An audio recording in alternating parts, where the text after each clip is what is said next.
არ უნდა იწუწუნო ამაზე, რომ ვაიმე როგორ გაძვირდა პროდუქტი, ვაიმე ფული არ მაქვს, ხო რამე შოლება ხელფასამდე თავს როგორ მიმიტან. თუ ამაზე პარალელურად ილაპარაკე, ნახე, ერთი გინდა და მეორეს აკეთებ.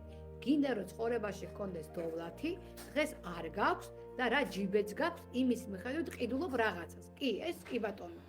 სწორი ქმედებაა, მაგრამ მასთან ერთად თუ შენ სახლში მოდიხარ და ამაზეც უჩვენებ რომ გაძვირდა კვერცხი, ესე იგი ერთი რაღაცა გინდა და მეორეს მისგან საპირისპიროდ აკეთებ და ამიტომ ვეღარ გადადიხარ სიუხვის ახალ ეტაპს. ანუ თუ დღეს მე მაქვს გადაწყვეტილი რომ ჩემს ცხოვრებაში იყოს სიუხვე, ანუ მე მქონდეს უფრო მეტი ფინანსური კეთილდღეობა და ზოგადად დოვლათი, რაც არის, დოვლათი ხომ მხოლოდ ფული არ არის, დოვლათი და სიუხვე არის ყოველგვარი სიუხვე. აი მაცივარი რო გაქვს სავსე, აი კარგი ტანსაცმელი რო გაცვი, აი კარგი სალონში რო დადიხარ, აი კარგი პროდუქტებს რო იყენებ შენი სხეულისთვის და სახისთვის, შენი ოჯახის წევრები რო კმაყოფილები ყავს. აი ეგ არის დოვლათი, ხო?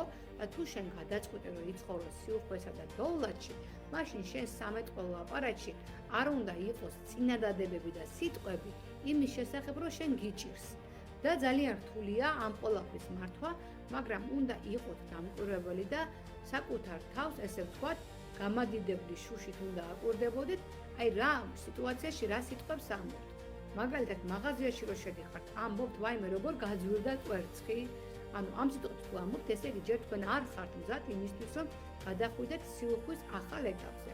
იმიტომ რომ ადამიანი, რომელსაც აქვს დოვლათი, არ უყურებს კვერცხი 10 თეთრით გაძვირდა თუ 1 ლარი. მას თუ უნდა კვერცხი შეძენა, მიდის მაღაზიაში, იღებს კვერცხს და დებს კალათაში, ხო?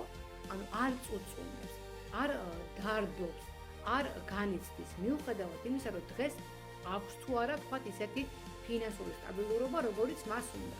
ეს კვერცხი, რომელიც შენ უნდა იყიდო, მაინც ხომ უნდა იყიდო, ხო?